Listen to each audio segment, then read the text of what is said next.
Thank you for coming out on such short notice.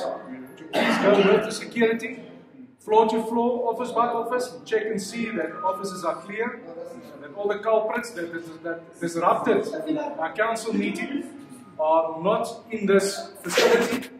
It's for the benefit of the people as well as our municipality. I appreciate what you are doing, but please, we must make sure that everything is safe.